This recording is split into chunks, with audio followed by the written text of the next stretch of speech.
Hello and welcome back to my channel the rational economist. तो पहला video national income का हम लोग कंप्लीट कर चुके थे और इस वीडियो में हम लोग नेशनल इनकम के जो प्रीवियस ईयर में इंपॉर्टेंट न्यूमेरिकल्स आए हुए हैं उसको कंप्लीट करेंगे। ये न्यूमेरिकल्स आपके लिए इंपॉर्टेंट है, चाहे प्रोडक्शन मेथड हो, चाहे इनकम मेथड हो, चाहे एक्सपेंडिचर मेथड हो। तीनों मेथड्स के कुछ कुछ न्यूमेरिकल्स मैंने यहाँ पे लिखे हुए हैं आपके लिए। और अगर आप ये न्यूमेरिकल्स कंप्लीट कर लोगे तो आपको एक आइडिया हो जाएगा कि किस तरह से आपने अपने जो बोर्ड के न्यूमेरिकल्स हैं वो सॉल्व करने हैं। न्यूमेरिकल करने से पहले मैं आपको एक चीज बताता हूं कि मैं आपको पहले कंसेप्ट समझाऊंगा, बिकॉज कंसेप्ट समझना हमारे लिए न्यूमेरिकल करने से पहले बहुत ज्यादा जरूरी है। So without wasting a time हम वीडियो स्टार्ट करते हैं। तो वीडियो शुरू करने से पहले चैनल को सब्सक्राइब जरूर करना, because definitely I will be providing you seriously powerful content. So let's start.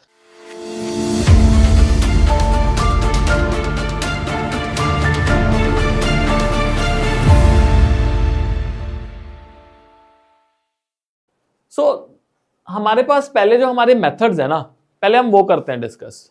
तो हमारे टोटल नेशनल इनकम को कैलकुलेट करने के लिए तीन मेथड है।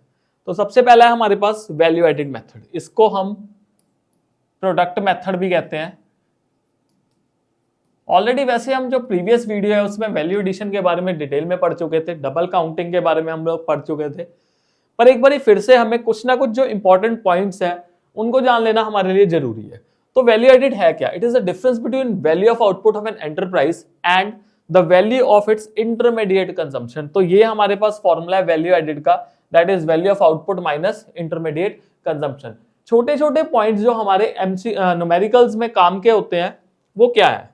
देखो, जो वैल्यू एडिड होता है उसको हम कहते हैं gross value added eight market price. तो ये तो पहले हमारा पॉइंट हो गया ये वाला। उसके बाद वैल्यू ऑफ आउटपुट, ये बहुत ज्यादा इंपॉर्टेंट है। सो वैल्यू ऑफ आउटपुट को बेसिकली हम दो सिनेरियो से देखते हैं।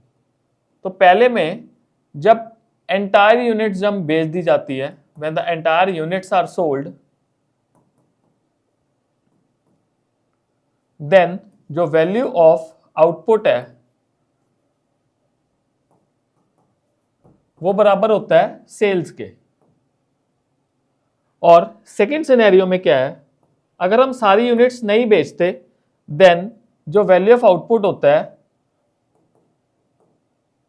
वो होता है sales plus change in stock. ये बहुत ज्यादा जरूरी है। और जो चेंज इन स्टॉक होता है उसका फॉर्मूला निकल के आता है हमारे पास closing stock minus opening stock. तो basically value of output is equals to sales. और अगर मान लो सपोज पूरी की पूरी यूनिट्स नहीं बेची गई हैं, देन वैल्यू ऑफ आउटपुट हो जाता है sales plus change in stock. अब इसमें जो चेंज इन स्टॉक है उसका फॉर्मूला होता है closing stock minus opening stock. पर एक चीज और ध्यान में रखने वाली है जो कि यूजुअली पूछ ली जाती है, सेल्स जो है वो भी दो हिस्सों में डिवाइड की होती है। एक होती है हमारी डोमेस्टिक सेल्स और दूसरी होती है हमारी एक्सपोर्ट्स। अब अगर हमें मान लो सपोज क्वेश्चन में सेल्स दी हुई है, अकेली सेल्स है, so that means it is the combination of domestic sales plus exports. But अगर हमें क्वेश्चन में डोमेस्टिक सेल्स दिए हुए हैं और साथ में एक्सपोर्ट भी दिए हुए हैं तो हमें इन दोनों पॉइंट्स को जोड़ना पड़ेगा, तब हमारे पास जो टोटल सेल्स है वो निकल के आएगी। ये एक पहला बहुत ज्यादा इंपॉर्टेंट पॉइंट है। उसके अलावा चेंज इन स्टॉक अगर दिया हुआ है तो कई बार हमें direct value change in stock की दी होती है, या फिर कई बार हमें क्लोजिंग स्टॉक, ओपनिंग स्टॉक, या फिर excess of closing stock over opening stock, ये सारा कुछ दिया होता है। तो हमें ये छोटे छोटे पॉइंट्स हैं वो ध्यान में रखने हैं।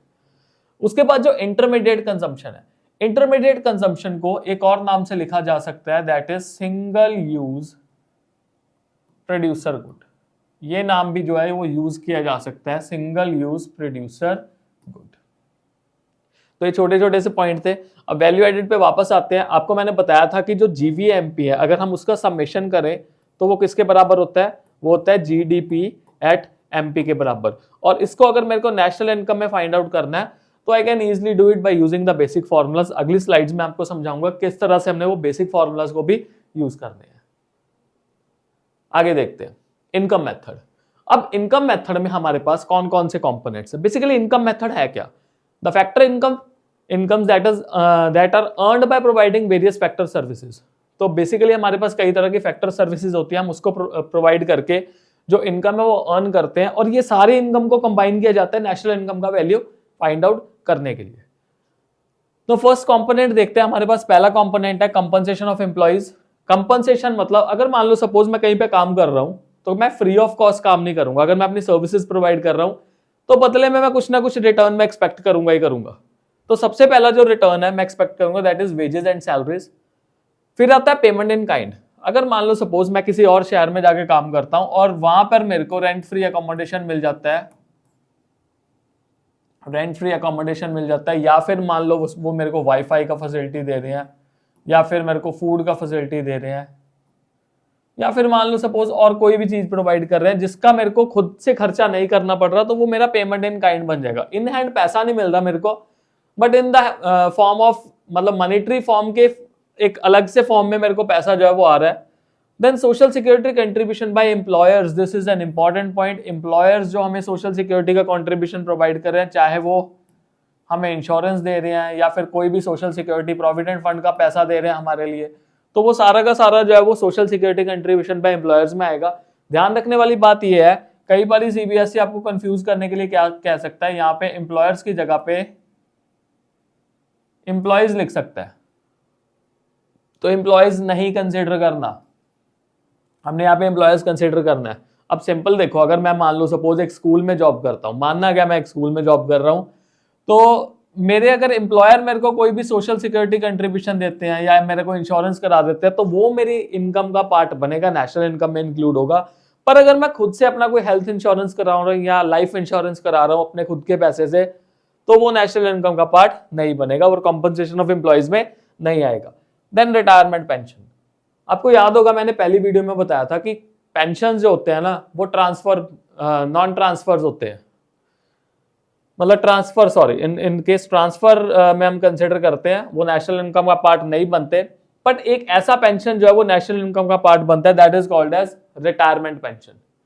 मतलब लोग अपना पूरा काम करते हैं, पूरी सर्विसेज प्रोवाइड करते हैं, और सर्विसेज प्रोवाइड करने के बाद उनको जो भी इनकम मिलती है as a form of pension, तो वो रिटायरमेंट पेंशन में बन जाता है, इसलिए इसको कंपनसेशन ऑफ एम्प्लॉयज का पार्ट कंसिडर किया जाता है। देन सेकेंड है हमारे पास ऑपरेटिंग सरप्लस। अभी ऑपरेटिंग सरप्लस क्या है, इसका दूसरा नाम मेरे को कमेंट बॉक्स में जरूर बताना, बिकॉज मैंने पहली वीडियो में आपको बताया था। इसमें हमारे पास आए थे rent and royalty, interest and profit. अब rent and royalty already explained कि रेंट मतलब अगर मान लो सपोज आपने कोई बिल्डिंग, आपने कोई जमीन दी हुई है तो उसका इनकम मिलना।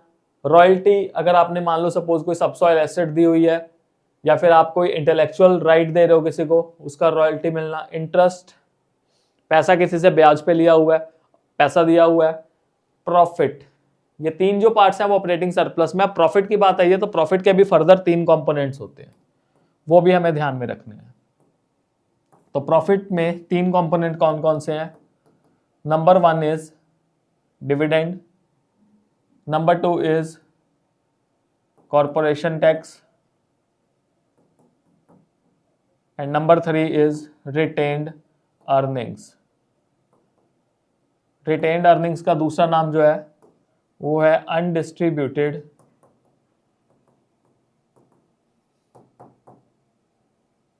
प्रॉफिट्स। ये तीनों की तीनों चीजें जो है वो ऑपरेटिंग सरप्लस का पार्ट बनेगी। उसके बाद हमारे पास जो है थर्ड पॉइंट आता है mixed income of self employed. अब mixed income of self employed क्या है? अगर मान लो सपोज मैं किसी स्कूल में काम कर रहा हूँ, ओके, वहां पे मेरे को सैलरी मिल रही है, वेजेस मिल रही है, पेमेंट इन काइंड मिल रहा है, मेरा कोई भी सोशल सिक्योरिटी का कंट्रीब्यूशन हो रहा है, या फिर रिटायर होने के टाइम पे मेरे को पेंशन मिल रही है, that mean I am providing my services. Okay, उसी तरह से अगर हम मान लो सपोज अपना काम कर रहे हैं, अब यहाँ पे मिक्स्ड इनकम समझो क्या है। मेरा मान लो एक इंस्टीट्यूट है, मेरे इंस्टीट्यूट की जमीन मेरी है, लेबर मैं वहां पे खुद कर रहा हूं, पैसा मेरा खुद का लगा हुआ है, और एंटरप्रेन्योर भी मैं हूं। तो मेरी जमीन है तो इकोनॉमिक्स कहती है कि रेंट भी मेरे को मिलना चाहिए, तो that will be called as imputed rent. मैं लेबर कर रहा हूं तो वेजेस एंड सैलरीज भी मेरे को मिलनी चाहिए, पैसा मैंने खुद का लगाया हुआ है, इंटरेस्ट भी मेरे को खुद का मिलना चाहिए, और अल्टीमेटली एंटरप्रेन्योर मैं हूं तो जो बचा कुचा प्रॉफिट है वो भी मेरे को मिलना चाहिए। तो ये बन जाती है mixed income of self employed. जब हम अपने आप कोई काम करके अपनी इनकम कमा रहे हैं, that will be mixed income, simple. और अगर हम अपनी सर्विसेज कहीं पे प्रोवाइड कर रहे हैं तो उसमें हमें ये जो ऑपरेटिंग सरप्लस और कॉम्पनसेशन ऑफ एम्प्लॉयज है वो दोनों चीजें मिलेंगी। अब सवाल ये आता है, न्यूमेरिकल में एक चीज हमें ध्यान में रखनी है। अगर मान लो सपोज आपको ये मेजर हेडिंग दे दिए जाते हैं like this one, compensation of employees, operating surplus और ये मिक्स्ड इनकम तो चलो है ही है, तो हमें जितने भी माइनर हेड्स हैं उनको अवॉइड कर देना है, हमें नहीं रिकॉर्ड करना उनको। अगर मान लो सपोज क्वेश्चन में आपको आ गया कंपनसेशन ऑफ एम्प्लॉयज का वैल्यू आपको दे दिया 1000 का और साथ में नीचे वेजेस एंड सैलरीज दे दी हैं 400 की, तो आपने वेजेस एंड सैलरीज को अवॉइड कर देना, बिकॉज आपके पास जो मेजर हेडिंग है कंपनसेशन ऑफ एम्प्लॉयज का वो आ गया, इसलिए आपको मेजर हेडिंग को ही रिकॉर्ड करना है। सेम विद ऑपरेटिंग सरप्लस और same with profit as well. अगर मैं प्रॉफिट की बात करूं, अगर प्रॉफिट कहीं पे दिख गया और साथ में डिविडेंड भी दिख गया तो मेरे को सिर्फ प्रॉफिट रिकॉर्ड करना है, मेरे को नहीं देखना डिविडेंड आएगा नहीं आएगा, कुछ नहीं करना, मेरे को सिर्फ और सिर्फ प्रॉफिट रिकॉर्ड कर देना। बट ध्यान में रखने वाली बात यह है कि अगर मान लो सपोज प्रॉफिट नहीं दिया हुआ तो मेरे को ढूंढना है कि प्रॉफिट के कौन कौन से एस्पेक्ट जो मेरे न्यूमेरिकल में गिवन है, वो आपको तरीका बताऊंगा क्या करना है। और इंपॉर्टेंट बात जो है वो हमें जो ध्यान में रखनी है वो क्या है, वो चेक करते हैं कि number 1 plus number 2 plus number 3, जब मैं इन तीनों कंपोनेंट्स को ऐड करूंगा तो मेरे पास वैल्यू जो है वो निकल के आएगी एनडीपी एट एफसी, और एनडीपी एट एफसी को मैं क्या कहूंगा, it will be called as domestic income. ये पॉइंट ध्यान में रखना है, बिकॉज इस डोमेस्टिक इनकम से ही मेरे को काफी सारे पॉइंट्स जो है वो निकालने हैं। अगला कंपोनेंट देखते हैं, अगला हमारा मेथड जो है यस एक्सपेंडिचर मेथड। ना एक्सपेंडिचर मेथड क्या है, एक्सपेंडिचर मेथड बेसिकली क्या होता है कि हम लोग जो खर्चा करते हैं और बेसिकली ये जो एक्सपेंडिचर है वो हमारे ओवरऑल एग्रीगेट डिमांड के बराबर हो जाता है।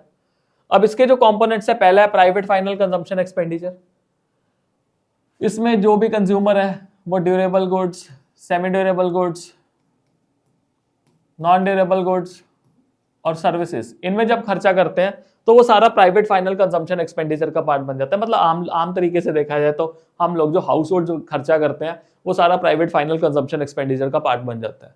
उसके बाद आता है गवर्नमेंट फाइनल कंजम्पशन एक्सपेंडिचर, जो सरकार खर्चा करती है वो सारा गवर्नमेंट फाइनल कंजम्पशन एक्सपेंडिचर के में इंक्लूड हो जाता है। अब सरकार बहुत सारे खर्चे करती है ऑन रेगुलर बेसिस, देश को चलाने के लिए उनको काफी सारा खर्चा करना पड़ता है, वो काफी सारे रेवेन्यू एक्सपेंडिचर्स, काफी सारे कैपिटल एक्सपेंडिचर्स जो है रेगुलर बेसिस पे करती रहती है, तो अल्टीमेटली है तो वो खर्चा ही।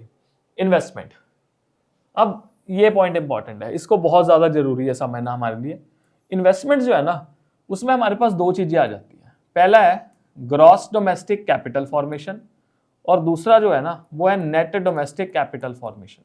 ये बहुत ही ज्यादा इंपॉर्टेंट पॉइंट है, ये क्यों इंपॉर्टेंट है मैं आपको बताऊंगा। अब इसमें दो एस्पेक्ट आ जाते हैं, पहला आ जाता है gross domestic fixed capital formation and दूसरा आ जाता है चेंज इन स्टॉक। और ऐसे ही नेट डोमेस्टिक कैपिटल फॉर्मेशन में हमारे पास आ जाते हैं net domestic fixed capital formation and second आ जाता है चेंज इन स्टॉक।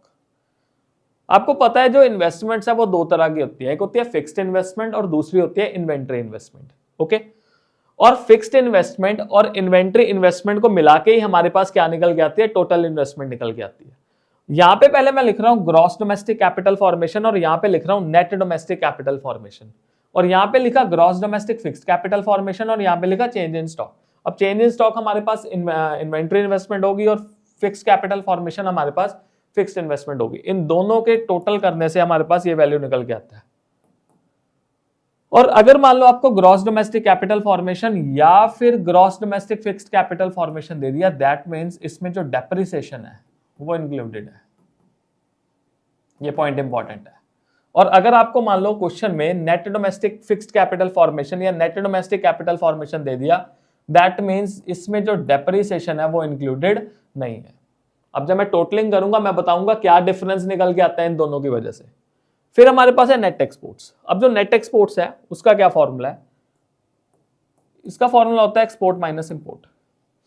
हमारे देश से हम जो भी हम एक्सपोर्ट कर रहे हैं और जो भी इंपोर्ट कर रहे हैं उसके डिफरेंशिएशन को हम नेट एक्सपोर्ट कहेंगे। अब नेट एक्सपोर्ट बेसिकली देखो क्या है, ये पॉजिटिव भी हो सकता है और ये नेगेटिव भी हो सकता है। ये पॉजिटिव कब होगा? ये पॉजिटिव तब होगा जब हमारे जो एक्सपोर्ट्स हैं वो इंपोर्ट से बड़े होंगे, और नेगेटिव कब होगा? जब हमारे एक्सपोर्ट जो है वो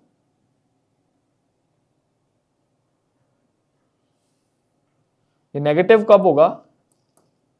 जब हमारे एक्सपोर्ट्स जो है वो इंपोर्ट से कम होंगे। ये तो हमारे पास पहला पॉइंट हो गया। पर इसी के साथ ना क्वेश्चन में कंफ्यूज करने के लिए आपको नेट एक्सपोर्ट की जगह पे नेट इंपोर्ट भी दिए हो सकते हैं, और अगर नेट इंपोर्ट दे दिए तो उसका फॉर्मूला रिवर्स हो जाएगा। वो क्या बन जाएगा? इंपोर्ट माइनस एक्सपोर्ट, ये फॉर्मूला बन जाएगा। और वही बात है ना, ये भी क्या हो सकते हैं? ये भी पॉजिटिव हो सकता है और ये भी नेगेटिव हो सकता है।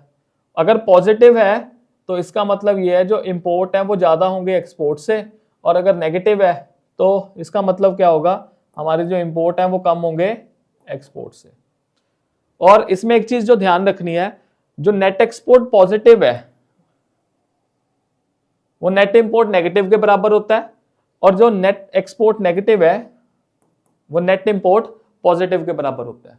मतलब हमें एक चीज ध्यान में रखनी है, अगर हमारे पास नेट एक्सपोर्ट पॉजिटिव में आया तो हम इसको ऐड करेंगे, और अगर नेगेटिव में आया तो हम इसको क्या करेंगे? लेस करेंगे। और यही रूल जो है वो सेम हम नेट इंपोर्ट्स के लिए भी यूज करेंगे। मतलब जो हमने कहा ना कि अगर मान लो सपोज ये पॉजिटिव वाला है, तो अगर नेट इंपोर्ट का नेगेटिव वाला है तो हम ऐड करेंगे हम टोटल वैल्यू निकालने के लिए।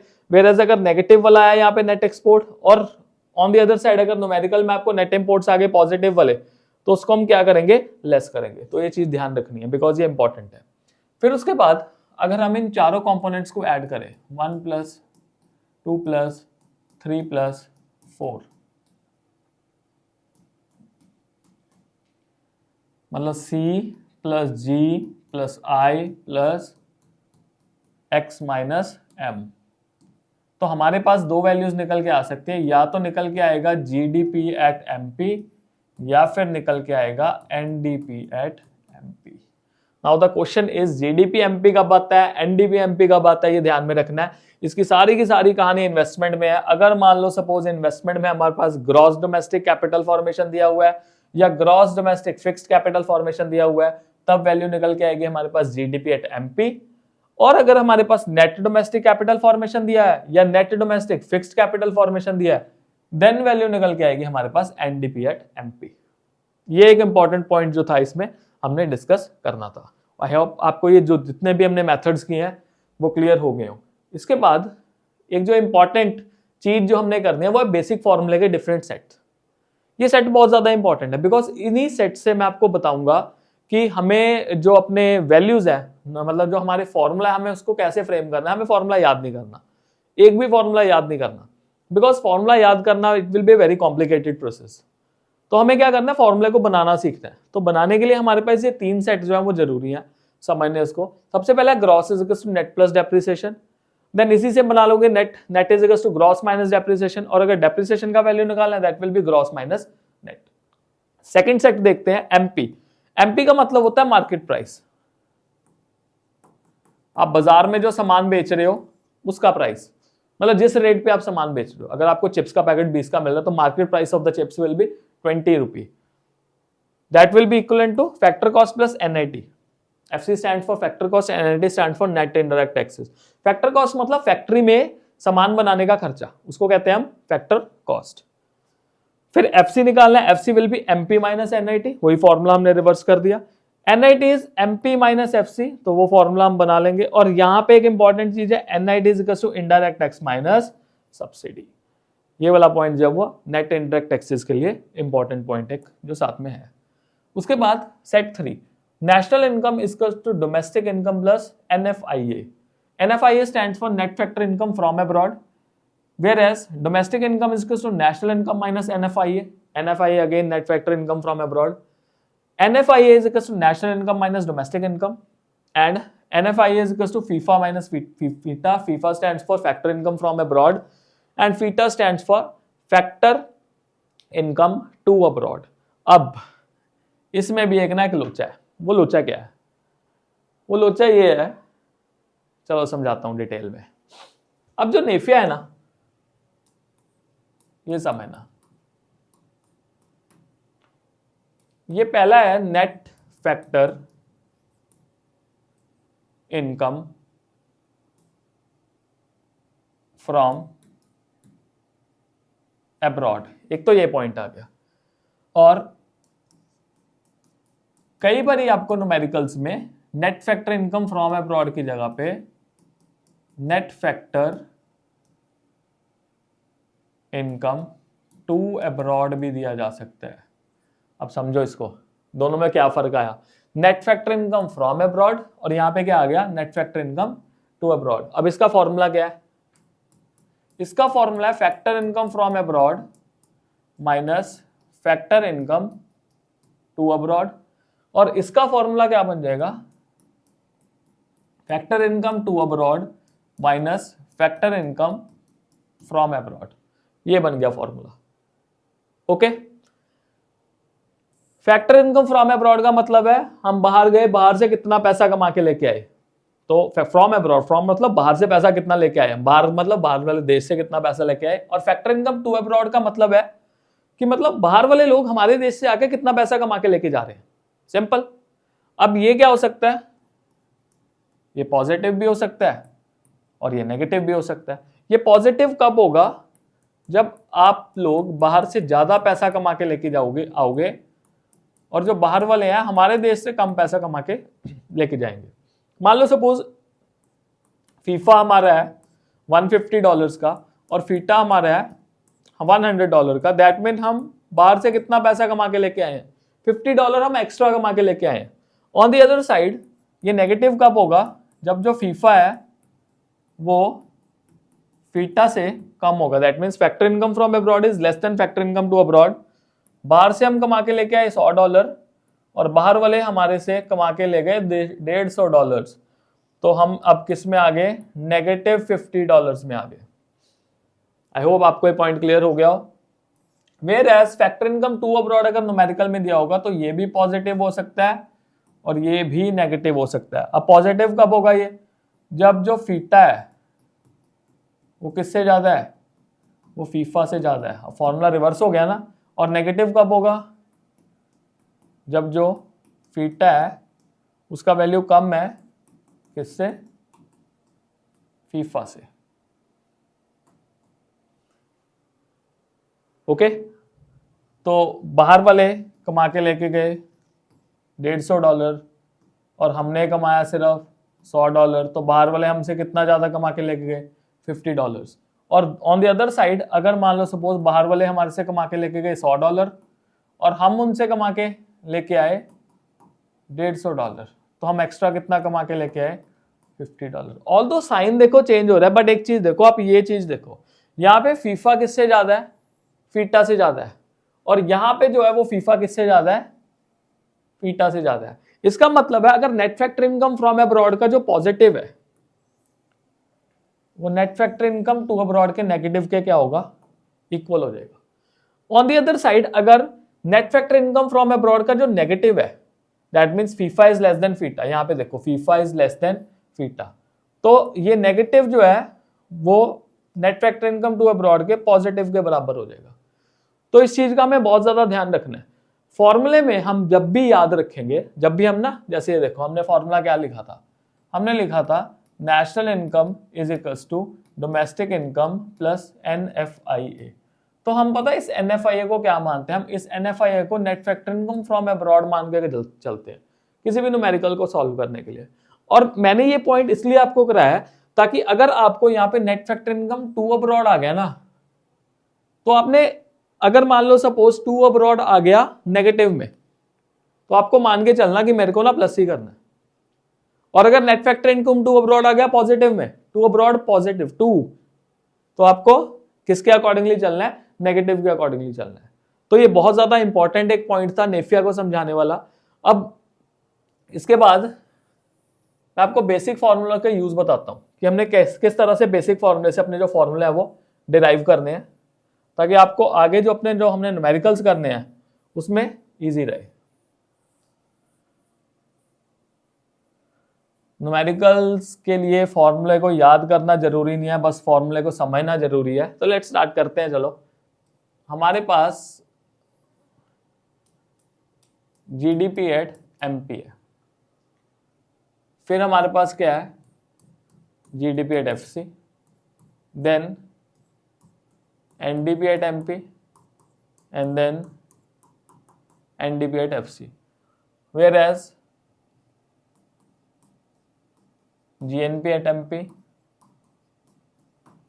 GNP at FC, NNP at MP, NNP at FC। ये हमारे पास 8 एग्रीगेट्स है। इसको कहते हैं जी डोमेस्टिक इनकम, इसको क्या कहते हैं, नेशनल इनकम कहते हैं इसको, ये ध्यान में रखना। ओके, मेरे को कोई भी फॉर्मूला निकालना है, लेट्स से मेरे को ना जीडीपी एमपी निकालना है। ओके, किसकी हेल्प से निकालना है, जिसकी मर्जी से हेल्प से निकाल लो। मान लो सपोज मैं कहता हूं कि नेशनल इनकम की हेल्प से आपको जीडीपी एमपी जो है उसका वैल्यू फाइंड आउट करना है, तो जिसका वैल्यू फाइंड आउट करना है ना उसको नीचे रख दो, जीडीपी एट एमपी, और यहाँ पे ऊपर क्या लिख लिया मैंने, एनएनपी एट एफसी। ओके, अब हमने बेसिक फॉर्मूले पढ़े थे, एक एक अल्फाबेट को पिक कर लो। यहाँ पे एन का मतलब क्या हो गया, नेट, और यहां पे एन का मतलब क्या हो गया, नेशनल, यहां पे पी का मतलब क्या हो गया, प्रोडक्ट, और एफसी का मतलब क्या है मेरे पास, फैक्टर कॉस्ट। अब नीचे जाओ, यहां पे जी का मतलब क्या हुआ, ग्रॉस, यहां पे डी का मतलब क्या हुआ, डोमेस्टिक, पी का मतलब प्रोडक्ट, एंड एमपी का मतलब क्या हुआ, मार्केट प्राइस हुआ। मेरे को ऊपर वाले की हेल्प से नीचे वाला फॉर्मूला जो ड्राइव करना, मतलब मेरे को जीडीपी का वैल्यू चाहिए, सिंपल है। एक एक अल्फाबेट को पिक करो। अब मेरे को नेट से ग्रॉस निकालना है। तो हमने बेसिक में क्या पढ़ा था कि अगर मैं नेट में ऐड कर दूं डेप्रिसिएशन तो मेरे पास किसका वैल्यू निकल आता है, ग्रॉस का वैल्यू निकल आता है। फिर मेरे को नेशनल की हेल्प से डोमेस्टिक बनाना है, तो मैं नेशनल में ऐसा क्या करूंगा, मेरे पास डोमेस्टिक आ जाए, नेशनल इनकम में ऐसा क्या करूंगा कि डोमेस्टिक इनकम आ जाए। तो मेरे को याद करना है कि domestic income is equal to national income minus NFIA, NFIA. अब यहां पे यूज होता है, अगर टू आ गया, फ्रॉम आ गया, तो वो उस चीज का ध्यान रखना जो मैंने आपको पहले कराया। P stand for product, P stand for product, इनका कुछ नहीं करना भाई भाई है आपस में। उसके बाद फैक्टर कॉस्ट को कहां पे लेके जाना है, MP तक लेके जाना है। फैक्टर कॉस्ट तो MP तक लेके जाना है, that means MP is equal two factor cost plus NIT। मतलब फैक्टर कॉस्ट में ऐसा क्या जोड़े कि वो मार्केट प्राइस के बराबर आ जाए, तो उसमें हम NIT जोड़ देंगे। तो मेरे पास जो फॉर्मूला निकल के आया, अगर मैं यहाँ पे नोट करता हूं, अगर आपको ऐसे नहीं लिखना तो what you can do, GDP at MP is equivalent to NNP at FC plus depreciation minus NFIA plus net indirect tax। तो मेरे पास ये फॉर्मूला बन गया। मैं कोई भी फॉर्मूला निकाल सकता हूं, कोई भी फॉर्मूला आप किसी भी बेसिक फॉर्मूले की हेल्प से निकाल सकते हो। आप कितने भी तरह के कॉम्बिनेशन जो है वो क्रिएट कर सकते हो, अगर आपको अपने बेसिक फॉर्मूला जो है वो ध्यान में है। अगर आप कहो मैं एक और फॉर्मूला आपको बना के दिखा देता हूं ताकि आप आइडिया हो जाए, उसके बाद आप खुद भी प्रैक्टिस कर सकते हो इन सभी एग्रीगेट्स को। आपने सिर्फ और सिर्फ अपने जो बेसिक फॉर्मूलाज हैं उनको ध्यान में रखना है। तो बेसिक फॉर्मूलाज को ध्यान में रखते हुए कोई भी फॉर्मूला, लेट्स से हमने मेरे को GNP FC का वैल्यू निकालना है, तो जिसका वैल्यू भी निकालना है उसको नीचे रखो, GNP at FC, और निकालना है मेरे को मान लो सपोज NDP at FC की हेल्प से, मतलब मेरे को डोमेस्टिक इनकम की हेल्प से GNP at FC का वैल्यू निकालना है। तो यहाँ पे बेसिक लाइन लगाएंगे। अब यहाँ पे N है, यहाँ पे G है, नेट से मेरे को ग्रॉस निकालना है, तो नेट में क्या ऐड करूंगा, ग्रॉस आ जाए तो डेप्रिसिएशन ऐड करेंगे। अब डोमेस्टिक से नेशनल तक जाना है, तो what we will do, add क्या कर देंगे, net factor income from abroad, P is again product तो कोई चेंज नहीं, FC is factor cost, FC is factor cost, कोई भी चेंज हमने इसमें नहीं करनी है। तो मेरा फॉर्मूला क्या बन जाएगा, GNP at FC will be equals to NDP at FC plus depreciation plus NFI। So GNP FC is equals to NDP FC plus depreciation plus NFI, this will be your formula। तो आप ऐसे कई सारे formulas, कई सारे combination जो वो prepare कर सकते हो। ये पढ़ाना बहुत ज्यादा जरूरी था हमारे न्यूमेरिकल्स को शुरू करने से पहले। और आई होप आपको ये सारे पॉइंट्स जो वो क्लियर हो गए हो, आप जितने मर्जी आप प्रैक्टिस कर सकते हो। तो let's start with the numericals. So सबसे पहले हम अपना पहला न्यूमेरिकल देखते हैं। तो हमें निकालना है net value added at factor cost. मैंने आपको क्या बताया था? मैंने आपको बताया था कि जो net value added factor cost है वो हमारा, या gross value added factor cost है, तो वो हमारा पहला जो मेथड है दैट इज प्रोडक्ट मेथड, जिसको हम वैल्यू एडेड मेथड भी कहते हैं, उसमें आ जाएगा। तो value added is equals to, formula क्या है, value of output minus intermediate consumption. तो मेरे को देखना है मेरे पास काम की चीजें कौन कौन सी है। अब ये देखो, वैल्यू ऑफ आउटपुट किसके बराबर होता है? आपको दो कंसेप्ट्स बताए थे। वैल्यू ऑफ आउटपुट अगर टोटल आउटपुट सेल कर दिया तो सेल के बराबर होता है, और अगर टोटल आउटपुट नहीं बेचा देन किसके बराबर होता है? Sales plus change in stock. तो देखो सेल्स कहीं पे मिल रही है, यस मिल गई जी सेल्स, पर कौन सी सेल है? डोमेस्टिक सेल है। देखो कहीं पे एक्सपोर्ट लिखे हुए हैं, हाँ जी बिल्कुल लिखे हुए हैं, एक्सपोर्ट्स भी लिखे हुए हैं, और चेंज इन स्टॉक भी गिवन है। और फिर फाइनली हमारे पास जो इंटरमीडिएट कंजम्पशन है उसका नाम बताया था, that is single use producer good, वो भी गिवन है। तो ये आ जाएगा हमारे पास GVA एट MP। थोड़ा सा लंबा होगा, बट ये होगा कि अगर आपने ये तरीका यूज किया तो आपका न्यूमेरिकल गलत होने के चांसेस जो बिल्कुल ही खत्म हो जाएंगे, आपका न्यूमेरिकल नहीं गलत होगा। तो वैल्यू ऑफ आउटपुट हमारा domestic sales plus exports plus change in stock that is delta stock and minus intermediate consumption. तो मेरे पास डोमेस्टिक सेल्स का वैल्यू क्या है? इट्स 200। एक्सपोर्ट्स का वैल्यू कितना है? 10। चेंज इन स्टॉक का वैल्यू नेगेटिव में दे दिया, तो मैं प्लस तो करूंगा ही करूंगा, बट मैं उसको साथ में ब्रैकेट में -10 कर दूंगा। और इंटरमीडिएट कंजम्पशन है सिंगल यूज प्रोड्यूसर गुड हमारा 120। तो अगर मैंने इसको सॉल्व किया, ये 10 से 10 कैंसिल हो गया, तो यहाँ पे आ गया 80। तो मेरे पास जो GVA एट MP का वैल्यू है वो कितना आ गया? 80 आ गया। पर मेरे को वैल्यू निकालना क्या है? मेरे को वैल्यू निकालना है net value added at factor cost, NVA at FC का वैल्यू निकालना है। तो फिर से वही बेसिक लाइन वाला काम, NVA एट FC। तो GVA at MP stands for gross value added at market price and NVA at FC stands for net value added at factor cost. तो ग्रॉस से मेरे को निकालना है वैल्यू नेट का, तो मैं क्या करूंगा, इसमें माइनस कर दूंगा डेप्रिसिएशन, ओके। और VA एंड VA सेम है, वैल्यू एडेड MP से मेरे को FC निकालना है, तो माइनस कर दूंगा मैं नेट इनडायरेक्ट टैक्सेस। मेरे को इनका वैल्यू देखना अब क्या क्या दिया हुआ है। मेरे को डायरेक्ट वैल्यू नहीं दिया हुआ,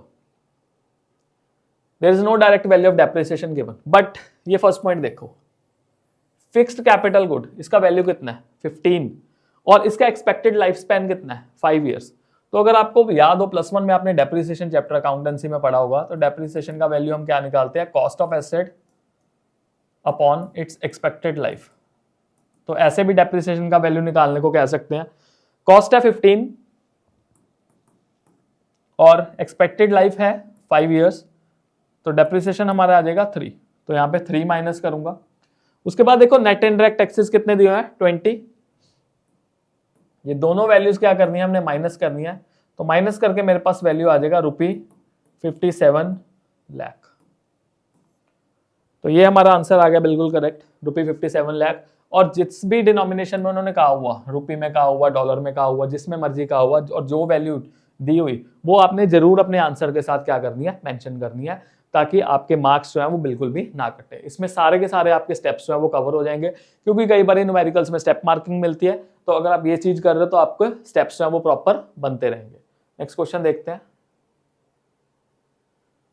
from the following data estimate the value of net indirect taxes. तो हमें नेट इनडायरेक्ट टैक्सेस का वैल्यू निकालना है। अब हमारे पास क्या क्या गिवन है, यूजफुल क्या क्या है? मेरे पास गिवन है NNP at MP, net factor income from abroad given है जो कि नेगेटिव में दिया हुआ है, gross national product at factor cost given है, और consumption of fix capital. Consumption of fix capital का जो दूसरा नाम है वो क्या है? डेप्रिसिएशन। और आई मस्ट से डेप्रिसिएशन का दूसरा नाम क्या है? Consumption of fix capital. अब बेसिक फॉर्मूले मेरे पास गिवन है, मैं कैसे यूज करूंगा? मैं मान लो सपोज यहाँ पे लिख देता हूँ net national product eight market price. वो मेरे पास वैल्यू दिया हुआ है कितना? 1400 का। और यहां से मेरे को जाना है, कहां तक पहुंचना है? मेरे को पहुंचना है GNP एट FC तक। GNP एट FC तक पहुंचना है मेरे को, और GNP FC का वैल्यू भी गिवन है मेरे पास, कितना दिया हुआ है 1300 गिवन है। ओके, अब मेरे को नेट से ग्रॉस तक जाना है, तो मैं पहले क्या करूंगा, प्लस कर दूंगा डेप्रिसिएशन, क्लियर। उसके बाद मेरे को n से n तक जाना है, कोई चेंज नहीं, यहाँ पे भी नेशनल है, यहाँ पे भी नेशनल है, there will be no need to change anything, तो इसका तो काम है ही नहीं, यहाँ पे यूजफुल ही नहीं है। P से P तक जाने के लिए कुछ नहीं करना, और MP से मेरे को FC तक जाना है, तो माइनस में क्या करूंगा, नेट इनडायरेक्ट टैक्सेस। मेरे पास डेप्रिसिएशन का वैल्यू तो दिया हुआ है, कितना वैल्यू है 100 है, बट मेरे नेट इनडायरेक्ट टैक्स का वैल्यू कितना है, x है, मेरे को इसका वैल्यू जो है वो फाइंड आउट करना है। तो फॉर्मूला बन गया GNP at FC is equals to NNP at MP plus depreciation minus net indirect tax, ये बन गया। अब वैल्यूज पुट करते हैं, 1300 equals to 1400 plus 100 minus x, तो वैल्यू क्या निकल गई, 1300 is equals to 1500 minus x, अगर मैं x का वैल्यू निकालूंगा तो कितना आ जाएगा 200, तो ये आ जाएगा ₹200 करोड़। यहाँ पे मैंने लाख में लिखा हुआ है तो चेंज कर लेना उस हिसाब से, तो जो भी डिनोमिनेशन होगा वो निकल जाएगा। तो आप इस कंसेप्ट को भी कर सकते हो यूज, या फिर आपको अगर सीधे सीधे फॉर्मूले बनाने आ गए तो you can write it like this as well, तो आपके नंबर नहीं कटेंगे, तो 200 वैल्यू जो हमारे आंसर की आएगी। नेक्स्ट क्वेश्चन, नेक्स्ट हमारा वैल्यू हमने निकाला है net national product at factor cost, NNP at FC का वैल्यू देखना है। Okay, let's start. अब ये जो है ना, हमने पहले देखना है कि इसमें कौन सा मेथड जो है यूज हो रहा है, तो इसमें यूज हो रहा है हमारे पास एक्सपेंडिचर मेथड। एक बहुत ही इजी सी चीज बताऊंगा कि हमने क्या करना है, इसमें हमने टिक स्टार मेथड यूज करना है। टिक स्टार मेथड में क्या करेंगे, हमारे पास एक्सपेंडिचर मेथड के जितने भी कंपोनेंट्स हैं, व्हाट वी विल डू, उन सारे के सारे कंपोनेंट्स को हम टिक मार्क कर लेंगे। तो पहले देखते हैं क्या क्या टिक मार्क करने के लिए हमारे पास है। तो पहले है जी हाउस होल्ड कंजम्पशन एक्सपेंडिचर, इसको टिक मार्क करो। Then business fix investment expenditure, इसको भी टिक मार्क करो, ये फिक्स्ड इन्वेस्टमेंट एक्सपेंडिचर है। Government final consumption expenditure, tick mark करो। Excess of import over export, तो ये टिक मार्क होगा, नेट इंपोर्ट आ गया, मैंने आपको समझाया था क्या करना है इसका। Net indirect tax, net indirect tax एक कंपोनेंट नहीं है, बट ये स्टार मार्क होने वाली आइटम है। चेंज इन इन्वेंट्री बिल्कुल आएगा, बिकॉज फिक्स्ड इन्वेस्टमेंट दी हुई है। कंजम्पशन ऑफ फिक्स कैपिटल, ये भी हमारा स्टार मार्क करने वाला आइटम है। Net factor income from abroad, ये भी हमारा स्टार मार्क करने वाला आइटम है। पब्लिक फिक्स्ड इन्वेस्टमेंट, ये हमारा टिक वाला है, बिकॉज ये एक्सपेंडिचर का ही पार्ट जब बन जाता है। अब टिक कौन से लगानी है हमने वैल्यूज, टिक उन वैल्यूज को लगानी है जो कंपोनेंट्स है हमारे मेथड के, और स्टार किसको लगाना है, स्टार 3 वैल्यूज लगेंगी। एक वैल्यू है नेट इनडायरेक्ट टैक्स, दूसरी वैल्यू है डेप्रिसिएशन, और तीसरी वैल्यू है net factor income from abroad to over whatever will be given in your question. तो what we will do, we will add these things. So पहला है house hold consumption expenditure, ये है 1200 का। उसके बाद हमारे पास है बिजनेस फिक्स्ड इन्वेस्टमेंट एक्सपेंडिचर, ये है हमारा 800 का। उसके बाद है गवर्नमेंट फाइनल कंजम्पशन एक्सपेंडिचर, ये वैल्यू है हमारे पास 500 का। उसके बाद है नेट इंपोर्ट्स, ये ध्यान में रखना, इसका पॉजिटिव करना है नेगेटिव। यहाँ पे इंपोर्ट ज़्यादा है एक्सपोर्ट से, तो डेफिनेटली इसका नेगेटिव इंपैक्ट होगा, बिकॉज एक्सपोर्ट पॉजिटिव कंट्रीब्यूटर होता है जीडीपी का, और इंपोर्ट जो है वो नेगेटिव कंट्रीब्यूटर होता है। मैं पहले ही बता रहा हूँ, हम फोकस पहले किस पे कर रहे हैं, हम फोकस कर रहे हैं पहले कंपोनेंट्स पे, जो टिक वाली आइटम्स है हमें वो पिक करनी है पहले। Then change in stock, change in stock हमारे पास कितना है -50, तो ये भी क्या होगा, माइनस होगा। और finally we have public fixed investment, तो ये वैल्यू कितनी है हमारे पास 70। और अगर हम इन चीजों को ऐड ऑन करते हैं, लेट्स सी, ऐड ऑन करके हमारे पास क्या आएगा, हमारे पास आ जाएगा GDP एट MP। तो यहाँ पे नेट डोमेस्टिक कैपिटल फॉर्मेशन या ग्रॉस डोमेस्टिक कैपिटल फॉर्मेशन नहीं दी, अगर नहीं गिवन हो देन GDP MP ही हम कंसिडर करेंगे। तो देखते हैं 1200 प्लस 800 2000, यहाँ पे 2500 आ गया, 2400, 2350 एंड देन 2420 वैल्यू आ गया। ये आ गया हमारे पास GDP एट MP का वैल्यू। अब मेरे को वैल्यू निकालनी क्या है, मेरे को वैल्यू निकालनी है net national product at factor cost, तो ये निकालनी है मेरे को NNP एट FC का वैल्यू निकालना है। अब मेरे को ग्रॉस से नेट तक जाना है, तो what I will do, minus करूंगा डेप्रिसिएशन। तो डेप्रिसिएशन देखो कंजम्पशन ऑफ फिक्स कैपिटल कितने की है, 200 की दी हुई है। उसके बाद डोमेस्टिक से नेशनल तक जाना है, तो what I will do, net factor income from abroad को मैं प्लस करूंगा, प्लस NFIA, इसका वैल्यू कितना है 80 का है। और फिर MP से FC तक जाना है, minus net indirect taxes, sorry minus net indirect tax आ जाएगा वैल्यू। तो नेट इनडायरेक्ट टैक्स हमारे पास कितने हैं 150 के हैं। अब मेरे को डिडक्शन करनी है और एक चीज का एडिशन करना है, तो देखते हैं हमारे पास क्या वैल्यू निकल के आ रहा है। सो 24, यहाँ जो माइनस वाले हम अलग कर देते हैं और प्लस वाला अलग कर देंगे, तो 2420 में से हमने 80 को ऐड किया, तो ये मेरे पास कितना बन जाएगा 2500 बन जाएगा। और 2500 में से माइनस करना है मेरे को 350, तो वैल्यू कितना आ जाएगा 2150।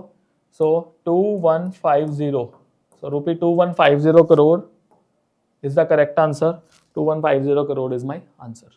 तो पहले मैंने क्या किया, मैंने टिक लगा लिया उन पॉइंट्स को जो मेरे कंपोनेंट्स के अंदर आ रहे हैं, और उसके बाद मैंने क्या किया, मैंने स्टार लगा लिया उन पॉइंट्स को जो मेरे बाद में यूज होने वाली चीजें है। तो स्टार वाली चीज आपको ध्यान में रहेगी। अगला क्वेश्चन देखते हैं। Now estimate the value of national income, सीधा दे दिया।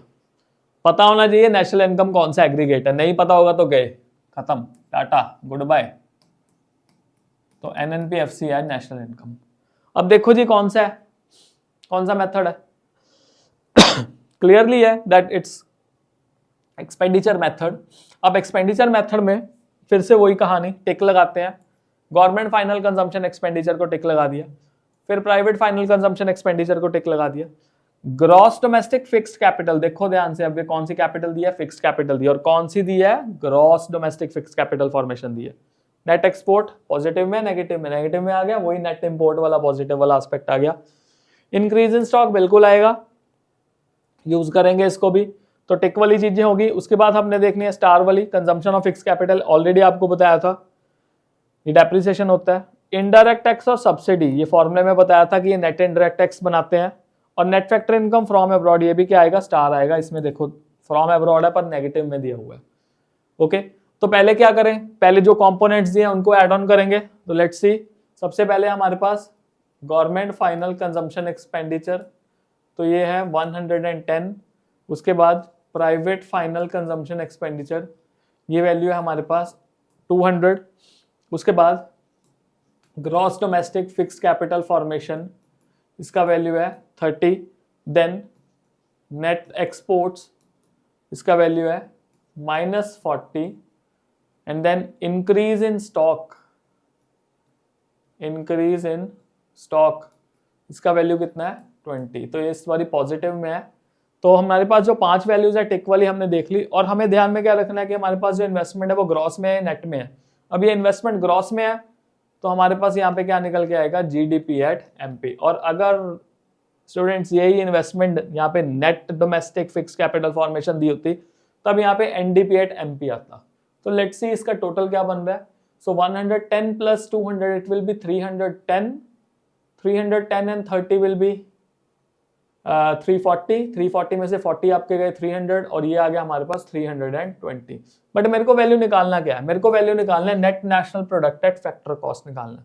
तो फिर से वही बेसिक वाली स्कीम यूज करो अपनी, NNP एट FC का वैल्यू निकालना है मेरे को। तो पहले मैं माइनस क्या करूंगा, ग्रॉस में से नेट निकालने के लिए डेप्रिसिएशन माइनस करूंगा। चेक करो डेप्रिसिएशन कितना है, आपका डेप्रिसिएशन का वैल्यू है 15। फिर उसके बाद डोमेस्टिक से मेरे को नेशनल तक जाना है, तो डोमेस्टिक से नेशनल तक जाने के लिए मैं नेफिया को क्या करता हूं, प्लस करता हूं। फॉर्मूले के अकॉर्डिंगली तो प्लस करूंगा, पर मेरा जो नेफिया है वो आप चेक करो, net factor income from abroad positive में दिया हुआ है, नेगेटिव में दिया हुआ है। उसका वैल्यू आपको दिया हुआ नेगेटिव में, तो मैं क्या करूंगा, चाहे प्लस लिखूंगा बट उसको माइनस भी करूंगा, -40। तो प्लस माइनस बाय डिफॉल्ट क्या बन जाएगा मेरे पास, माइनस का वैल्यू बन जाएगा। और उसके बाद मेरे को निकालना है नेट इनडायरेक्ट टैक्सेस का वैल्यू। अब नेट इनडायरेक्ट टैक्सेस जो है, क्योंकि मेरे को मार्केट प्राइस से फैक्टर कॉस्ट तक जाना है, तो मैं माइनस करूंगा नेट इनडायरेक्ट टैक्स।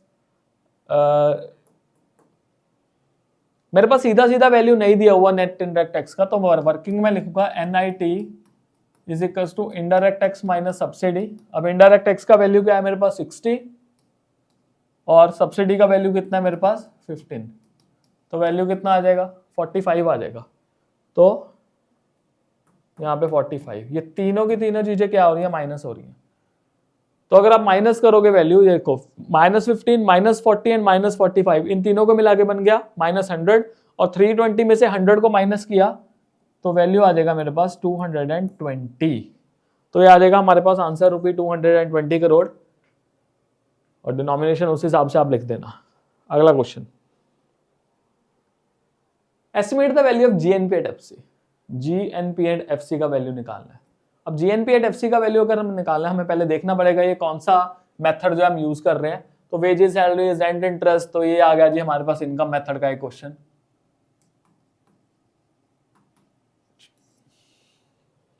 सबसे पहला देखो वेजेस एंड सैलरीज, जो जो कंपोनेंट्स है हमारे यूज होते हैं तो उसको टिक करो, वही टिक स्टार मेथड यूज करेंगे। रेंट एंड इंटरेस्ट बिल्कुल सही। कॉर्पोरेट टैक्स, हाँ जी कॉर्पोरेशन टैक्स है। अनडिस्ट्रीब्यूटेड प्रॉफिट, रिटेन अर्निंग आएगा। कंजम्पशन ऑफ फिक्स कैपिटल आपको बताया था, ये स्टार वाली आइटम है, इसको स्टार मार्क करो। डिविडेंड बिल्कुल आएगा, टिक मार्क करो। And net factor income from abroad, फिर से वही स्टार वाली आइटम है। तो टिक स्टार हमने यूज करना, चाहे एक्सपेंडिचर मेथड हो चाहे आपका इनकम मेथड हो, उसमें दोनों में टिक स्टार मेथड जो वो काम आ जाता है।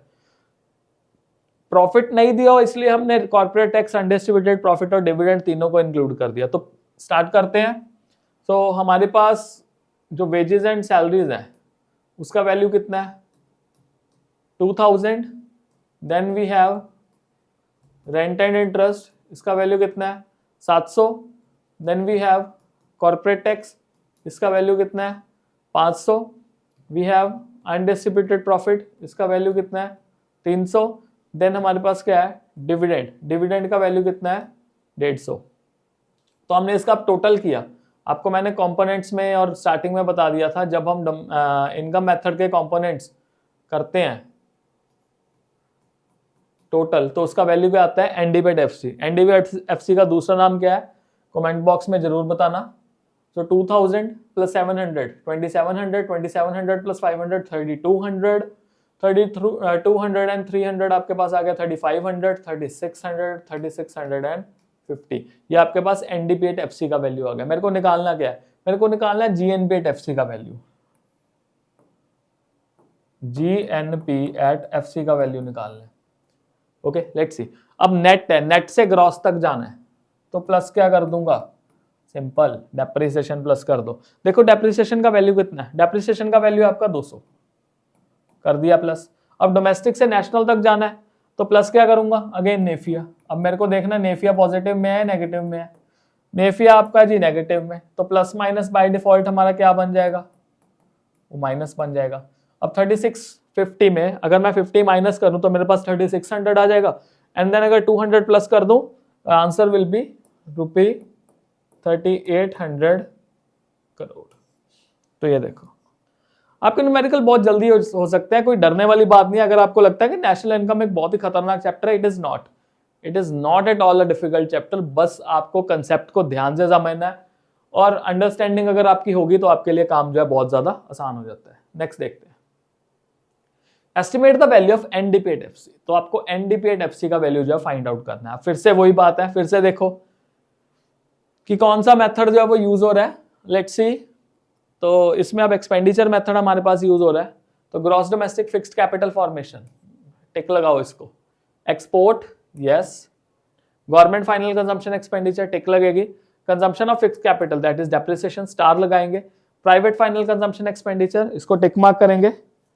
इन्वेंट्री इन्वेस्टमेंट नेट है मतलब change in stock, tick mark करेंगे। टिक तभी मार्क होगी अगर हमारे पास gross domestic fixed capital formation है। अगर ग्रॉस डोमेस्टिक कैपिटल फॉर्मेशन दिया है क्वेश्चन में देन इन्वेंट्री इन्वेस्टमेंट बिल्कुल भी नहीं आएगी, ये ध्यान में रखना। इंपोर्ट बिल्कुल आएंगे। Net indirect tax as already told you कि ये स्टार वाला आइटम है, और net factor income from abroad ये भी कौन सा आइटम है, ये भी स्टार वाला आइटम है। तो लेट्स स्टार्ट, जो प्लस वाली आइटम्स हैं उनको पहले देखें। तो सबसे पहले हमारे पास दिया है gross domestic fixed capital formation, value दिया हमारे पास 200। उसके बाद एक्सपोर्ट को बाद में देखते हैं बिकॉज मेरे को नेट एक्सपोर्ट का वैल्यू निकालना है। गवर्नमेंट फाइनल कंजम्पशन एक्सपेंडिचर ये है 320। उसके बाद प्राइवेट फाइनल कंजम्पशन एक्सपेंडिचर ये है 470। इन्वेंट्री इन्वेस्टमेंट 40 माइनस में, बिकॉज ये नेगेटिव में वैल्यू दिया है। और नेट एक्सपोर्ट्स का वैल्यू हम रफ में निकाल लेंगे। Net exports will be export minus import. Export का वैल्यू हमारे पास गिवन है 50 और इंपोर्ट का वैल्यू हमारे पास गिवन है 60। तो ये भी वैल्यू किस में आ गई, नेगेटिव में आ गई, तो ये भी क्या हो जाएगा, माइनस हो जाएगा। अब सिंपल है ना, हमारे पास जो इन्वेस्टमेंट है वो ग्रॉस में दी हुई थी, तो हमारे पास वैल्यू भी क्या निकल के आएगा, हमारे पास निकल के आएगा GDP एट MP, ये वैल्यू निकल के आएगा। टोटल करते हैं, लेट्स सी टोटल हमारे पास क्या निकल के आता है। तो 200 और 300 ये हो गए 500, 520 और जो 70 हो गए 590 हो गया, 690, 790, 890, 990 और 990 में से 50 माइनस किया तो वैल्यू हमारे पास क्या निकल के आ गया, 940। ये वैल्यू निकल के आ गया। अब मेरे को क्या निकालना है, GDP MP की हेल्प से मेरे को निकालना है NDP एट FC निकालना है, और डोमेस्टिक इनकम मेरे को निकालना है। तो ग्रॉस में से नेट तक जाना है, तो माइनस कर दूंगा ग्रॉस में से डेप्रिसिएशन, तभी मैं नेट तक पहुंचूंगा। तो कंजम्पशन ऑफ फिक्स कैपिटल हमारे पास 35 का दिया हुआ है, माइनस कर दिया। अब डोमेस्टिक से डोमेस्टिक तक जाना है, कोई भी चेंज नहीं करेंगे, तो net factor income from abroad का कोई भी यूज नहीं रहेगा। P से P तक जाना है, कुछ नहीं करना, और MP से मेरे को FC तक जाना है। What I will do, I will subtract net indirect tax. तो नेट इनडायरेक्ट टैक्सेस हमारे पास कितने का है, 50 का है, तो माइनस करेंगे 50। तो दोनों की दोनों वैल्यूज माइनस हो रही है हमारे पास। लेट्स सी कितना वैल्यू निकल के आता है। तो 940 में से अगर 50 माइनस कर दिया 890 में से 30 माइनस किया 860 एंड 860 में से 855 करोड़ हमारे पास क्या आ गया, वैल्यू निकल के आ गया। So rupee 855 crore will be our value. तो ये आपका 6 क्वेश्चन कंप्लीट हुआ। अगला क्वेश्चन देखते हैं। ओके, ये क्वेश्चन ऐड करना बहुत ज्यादा जरूरी था। Find the value added by firm A. Actually में CBSE में ये जो क्वेश्चन था वो गलत हो गया, गलत प्रिंट हो गया।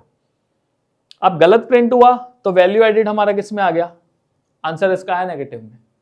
और अगर नेगेटिव में आंसर आ रहा है और आना वैल्यू एडिशन का पॉजिटिव में चाहिए, बट फिर भी ग्रेस मार्क्स जो है वो मिले, इसलिए मैंने क्वेश्चन ऐड ऑन किया है कि अगर इन केस CBSE से कोई गलती होती है, क्वेश्चन गलत होता है, बट आपको पूरा का पूरा श्योरिटी है कि मेरा आंसर सही है, तो आपको वो आंसर सॉल्व करके आना है। अगर आप सॉल्व करोगे, आपने लिखा होगा answer, then grace marks will be awarded to you. Otherwise अगर आपने नहीं किया हुआ, then problem with be again with you. आप जो मार्क्स है फिर वो आप नहीं एक्सपेक्ट कर सकते CBSE से। लेट्स सी, देखते हैं क्या करना है। अब ये देखो, हमारे पास जो वैल्यू एडेड है उसका फॉर्मूला क्या है, उसका फॉर्मूला है value of output minus intermediate consumption. अब देखते हैं value of output. Value of output क्या है, ये है सेल्स। तो सेल कितने की 10 की plus change in stock. Change in stock हमारा excess of opening stock over closing stock. यहाँ पे आप देखो, क्लोजिंग स्टॉक ओपनिंग स्टॉक से ज्यादा नहीं है, ओपनिंग स्टॉक क्लोजिंग स्टॉक से ज्यादा है। और चेंज इन स्टॉक का जो फॉर्मूला होता है वो होता है क्लोजिंग माइनस ओपनिंग। अब ओपनिंग ज्यादा हो गया और क्लोजिंग कम है, दैट मीन्स नेगेटिव में है, तो -3। अब उसके बाद हमारे पास जो इंटरमीडिएट कंजम्पशन है, इंटरमीडिएट कंजम्पशन में हमारे पास नॉन फैक्टर इनपुट्स जो है वो फर्म परचेज कर रही है और इंपोर्ट भी कर रही है कुछ ना कुछ। तो import of raw material by firm A and purchase of non factor inputs by firm A. तो ये दोनों की दोनों चीजें जो है वो आ जाएंगी -2 एंड -50। अब अगर आप ये चीज करो सॉल्व, तो माइनस यहाँ पे आ जाएगा आपका वैल्यू, आप चेक कर सकते हो। तो ये आंसर आपका नेगेटिव में आएगा। तो अगर नेगेटिव में आंसर आएगा आपका, नेगेटिव में वैल्यूडेशन आपका होगा नहीं, इसलिए आपको जो मार्क्स है वो अलॉट किए जाएंगे। तो आपने इस चीज को ध्यान में रखना है। और ये आंसर की में गिवन है, ये मैं खुद से नहीं बना रहा, ये CBSE के एक ऑफिशियल आंसर के उसमें भी ये जो था वो नेगेटिव में आंसर आया था। इस वजह से आपको मार्क्स मिलेंगे अगर इन केस आपकी कोई भी गलती आपको नहीं है। Now estimate the value of NDP at FC। NDP at FC का वैल्यू आपने क्या करना है, फाइंड आउट करना है। वील हैव टू सी कि कौन कौन सी चीजें यूजफुल है। फिर से एक्सपेंडिचर मेथड है, तो household consumption expenditure, government final, gross domestic fixed capital formation, net addition to stock जो चेंज इन स्टॉक है, एक्सपोर्ट गिवन है, इंपोर्ट गिवन है, नेट इंडायरेक्ट टैक्स को स्टार मार्क करो, कंजम्पशन ऑफ फिक्स कैपिटल को star mark करो। Let's see, find out करते हैं वैल्यूज क्या निकल के आ रही हैं ना। हाउस होल्ड कंजम्पशन एक्सपेंडिचर ये आ गया 2000 का, गवर्नमेंट फाइनल कंजम्पशन एक्सपेंडिचर ये निकल के आ गया हमारे पास 1500 का।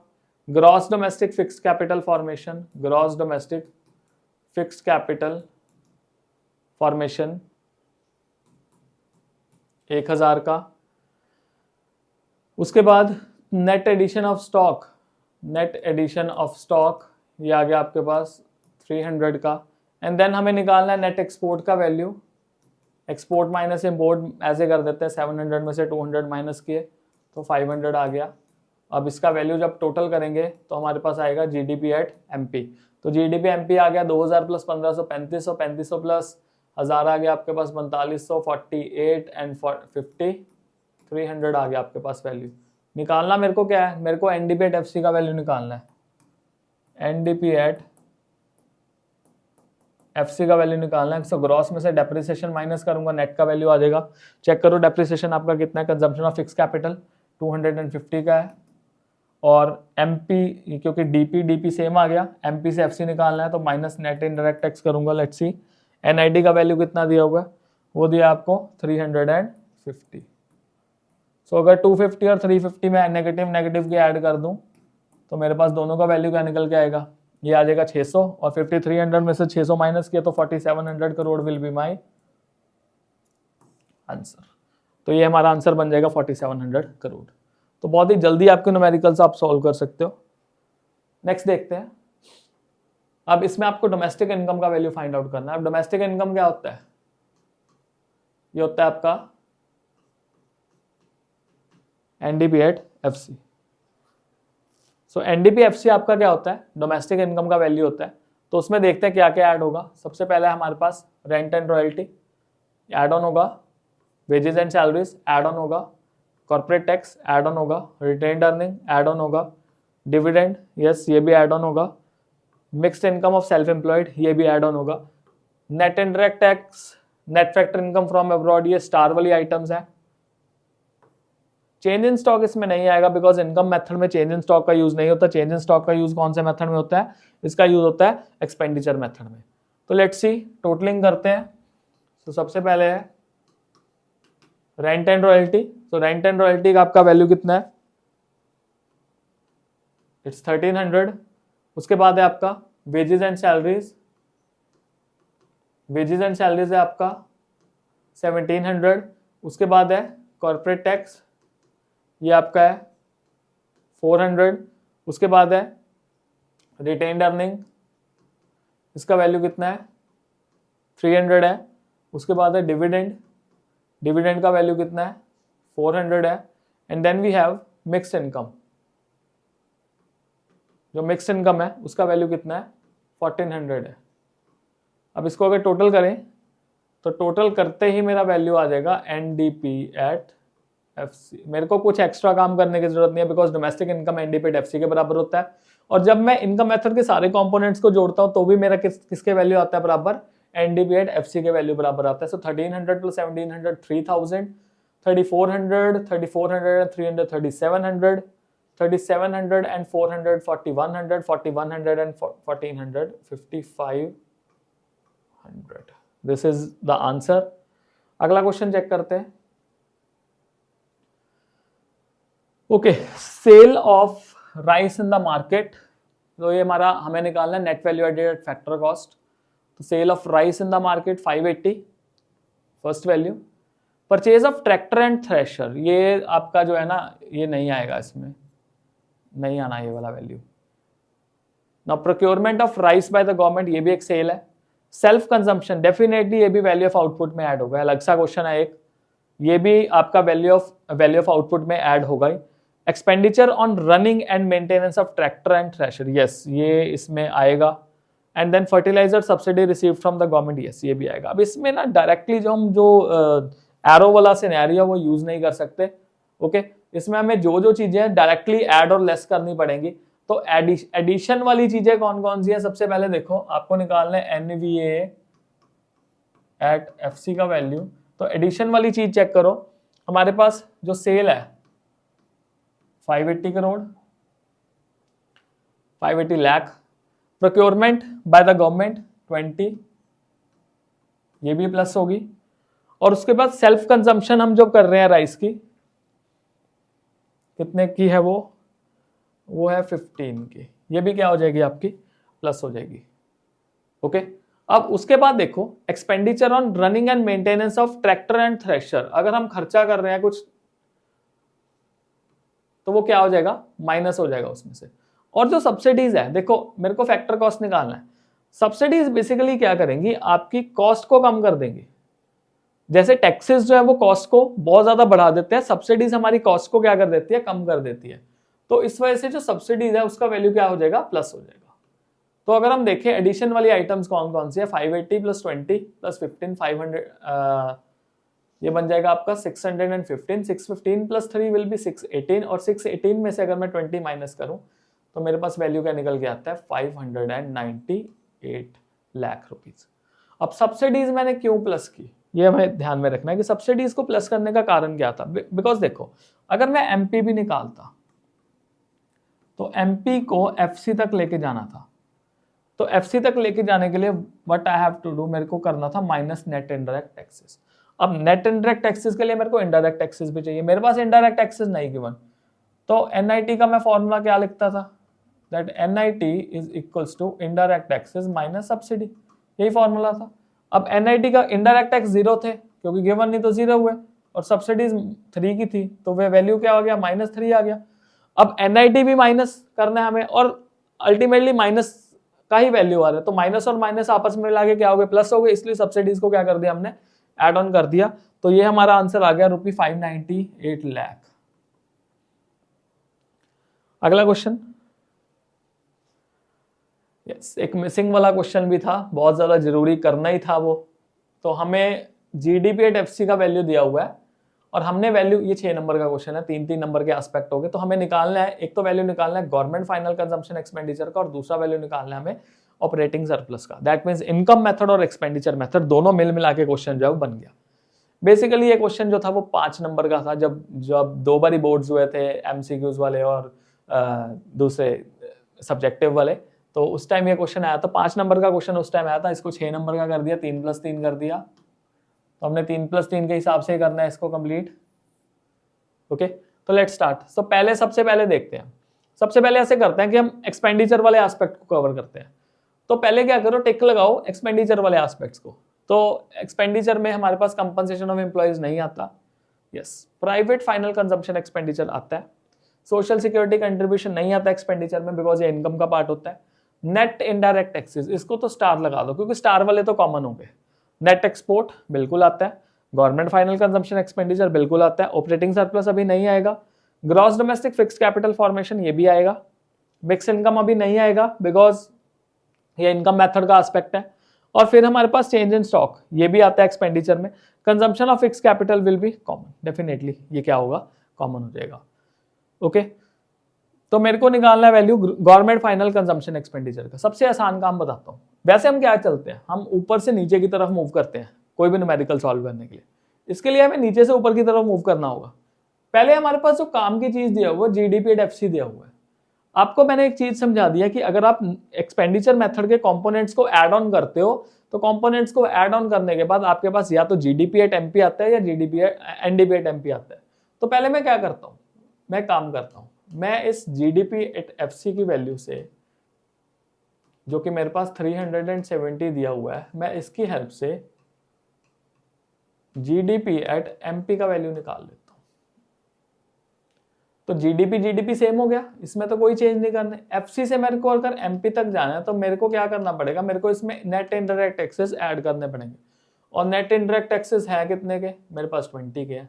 तो मेरे पास वैल्यू क्या आ जाएगा, 390। मेरे को पता है कि मेरा जीडीपी एट एमपी का वैल्यू कितना होना चाहिए, 390 होना चाहिए। और अगर मेरे को जीडीपी एट एमपी देखना है तो आपको समझाया था मैंने, that GDP MP will be is equals to C plus G plus I plus X minus M. ये हमने फॉर्मूला जो था वो पढ़ा था। सी मतलब प्राइवेट फाइनल कंजम्पशन एक्सपेंडिचर। अब ये जीडीपी एमपी है, ये कितना है, 390। प्राइवेट फाइनल कंजम्पशन एक्सपेंडिचर मेरे पास 210 रुपए का है।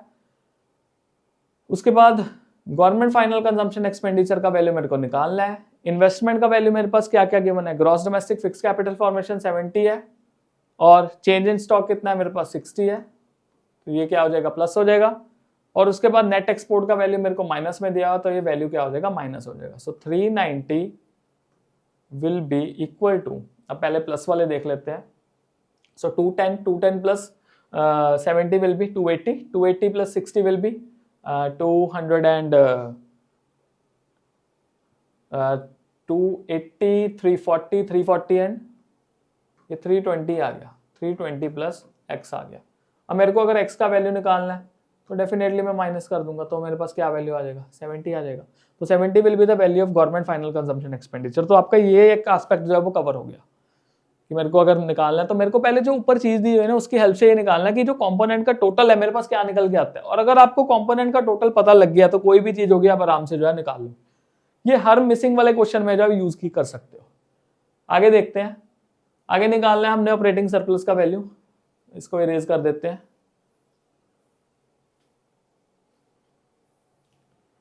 मैं इसको भी इरेज कर रहा हूं बिकॉज अब मेरे को टिक मार्क जो है वो चेंज करना पड़ेगा। अब मेरे को क्या निकालना है, मेरे को निकालना है ऑपरेटिंग सरप्लस का वैल्यू। फिर से वही कहानी, पहले मैं जीडीपी एट एफसी जो कि मेरा 370 है उसको मैं कन्वर्ट करूंगा एनडीपी एट एफसी में, बिकॉज एनडीपी एफसी जो है वो टोटल निकल के आता है हमारा इनकम मेथड का। तो डीपीएफसी सेम है, कोई भी चेंजेस नहीं है। ग्रॉस में से मेरे को नेट लेके आना है तो मैं माइनस कर दूंगा डेप्रिसिएशन। तो मेरे को देखो डेप्रिसिएशन का वैल्यू कितना दिया हुआ है हमारे पास 70 जो है वैल्यू दिया हुआ है डेप्रिसिएशन का। तो अगर मैं 70 माइनस करूंगा मेरे पास वैल्यू जो है वो 300 आ जाएगा। तो एनडीपी एट एफसी का वैल्यू मेरे पास कितना निकल के आ गया, ये आ गया मेरे पास 300। अब मेरे को वैल्यू निकालना है अल्टीमेटली, अगर मैं सारी चीजें को टोटल करूं, मतलब जो हमारी इनकम मेथड के कंपोनेंट्स है उसको टोटल करूं और मेरे को वैल्यू निकालना है ऑपरेटिंग सरप्लस का। लेट्स सी क्या क्या करना है हमने यूज। कंपनसेशन ऑफ एम्प्लॉइज आएगा, बिल्कुल आएगा। अब देखो एक पॉइंट, कंपनसेशन ऑफ एम्प्लॉइज हमारे पास आ गया। अब कंपनसेशन ऑफ एम्प्लॉइज के मैंने कितने कंपोनेंट्स बताए थे, 4 components, wages and salaries, social security contribution by employers, payment in kind and retirement pension. अगर कंपनसेशन ऑफ एम्प्लॉइज पूरा आ गया तो मेरे को कोई भी चीज नहीं देखनी, तो मेरे को जो सोशल सिक्योरिटी कंट्रीब्यूशन है नहीं लेना बिकॉज मेरे पास मेजर हेड आ गया। नेट इनडायरेक्ट टैक्स का यूज स्टार वाला है, देखते हैं होता है नहीं। नेट एक्सपोर्ट नहीं आएंगे, गवर्नमेंट फाइनल कंजम्पशन एक्सपेंडिचर नहीं आएगा। ऑपरेटिंग सरप्लस का वैल्यू निकालना तो मेरे पास टिक मार्क कर लो। उसके बाद gross domestic fixed capital formation, again ये एक्सपेंडिचर का पार्ट हो गया। Mix income of self employed, यही 3 चीजें इसमें होती। तो NDP at FC will be equals to compensation of employees plus operating surplus plus mixed income. तो let's see 300 will be equals to, अब कंपनसेशन ऑफ एम्प्लॉइज कितना है 175 का, ऑपरेटिंग सरप्लस का वैल्यू x आ गया, इसका कोई नहीं उसकी x। और फाइनली हमारे पास वैल्यू क्या आ गया 40 वैल्यू आ गया हमारे पास मिक्स इनकम का। तो 300 इज इक्वल्स टू 175 प्लस 40 किया, ये वैल्यू आ गया हमारे पास 215 प्लस x आ गया। अब 215 और 300 का अगर डिफरेंशिएशन देखें वो 85 आ जाएगा। तो 85 हमारे पास किसका वैल्यू आ गया, x का वैल्यू आ गया। तो हमारे पास जो ऑपरेटिंग सरप्लस है उसका वैल्यू 85 करोड़ जो है वो बन गया। इस तरह से आप मिसिंग वाले क्वेश्चंस भी हैं जो कर सकते हैं।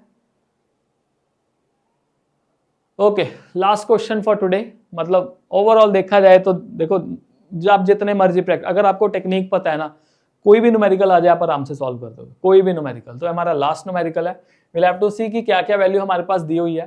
तो gross domestic product at market price of economy is 1100। सो हमारे पास जीडीपी एट एमपी उसका वैल्यू दिया हुआ है कितना 1100। Okay, net factor income from abroad was 100। तो नेफिया कितना दिया हुआ है 100 दिया हुआ है। The value of net indirect taxes was 150। NIT का वैल्यू कितना दिया हुआ है 150। और नेशनल इनकम का वैल्यू कितना दिया हुआ है 850। मतलब एनएनपी एट एफसी का वैल्यू जो है वो हमारे पास कितना है 850 वैल्यू है। मेरे को वैल्यू किसका निकालना है, calculate the value of depreciation. आसान है। अब देखो जीडीपी एमपी की हेल्प से मेरे को क्या निकालना है, मेरे को निकालना है NNP एट FC। मार्किंग कर लो। अब ऐसे जो क्वेश्चन है ना, इसमें ये जो टेक्निक है काफी ज्यादा काम आ जाते हैं, बिकॉज मेरे को पता है मेरा फॉर्मूला फ्रेम हो जाएगा यहाँ पे। आप इसको ऐसे भी लिख सकते हो, वट जो आपको समझ लगे, इस तरह से भी आप कर सकते हो। तो NNP FC का वैल्यू मेरे पास कितना है, 850। अब मेरे को ग्रॉस से नेट तक जाना है, तो मैं क्या करूंगा, माइनस कर दूंगा डेप्रिसिएशन को। मेरे पास डेप्रिसिएशन का वैल्यू नहीं है। डोमेस्टिक से नेशनल तक जाना है, तो नेफिया प्लस में दिया हुआ है, तो मैं प्लस नेफिया करूंगा। कितना वैल्यू है, 100 का, ये x आ गया हमारे पास। उसके बाद मेरे को MP से FC तक जाना है, तो माइनस में क्या करूंगा, नेट इनडायरेक्ट एक्स करूंगा, और नेट इनडायरेक्ट एक्स का वैल्यू मेरे पास कितना है, 150 है। और मेरे पास ये मिल मिला के आंसर कितना आना चाहिए, 850 आना चाहिए। मतलब जो 850 है वो किसके बराबर हो गया, 1100 माइनस एक्स प्लस 100 माइनस 150, इसके बराबर हो गया। सो 850 विल बी इक्वल टू, तो ये हमारे पास आ गया 1100 1050 आ गया x का value. So x will be 1050 minus 850, तो x का वैल्यू कितना आ जाएगा, 200 करोड़ रुपए। एनीथिंग, जो भी आप कोई भी न्यूमेरिकल, कोई भी अगर किसी भी तरह का न्यूमेरिकल आ जाए, अगर आपको बेसिक फॉर्मूले याद है, अगर आपको कंपोनेंट्स याद है, अगर आपको कंसेप्ट्स अच्छे से याद है, तो आप कोई भी न्यूमेरिकल को आराम से पूरा कर सकते हो। और ऐसा नहीं है कि आपको बहुत टाइम लगेगा न्यूमेरिकल सॉल्व करने में, 2 से 3 मिनट में न्यूमेरिकल आपका सॉल्व हो सकता है अगर आपने प्रैक्टिस की हुई है। अगर आप इस वीडियो को देख लोगे, डेफिनेटली आपको जो आपके न्यूमेरिकल्स हैं वो आप पूरे कंप्लीट कर लोगे। आई होप आपको ये वीडियो जो है वो क्लियर हो गया हो, चैप्टर आपको समझ लग गया हो। पूरा चैप्टर मैं ऑलरेडी कंप्लीट कर चुका हूँ। अगली वीडियो में जरूर मिलेंगे। अगली वीडियो में आपको बैंकिंग और मनी के जो भी प्रीवियस ईयर के इंपॉर्टेंट क्वेश्चंस है वो कराऊंगा। So thank you very much and do subscribe my channel.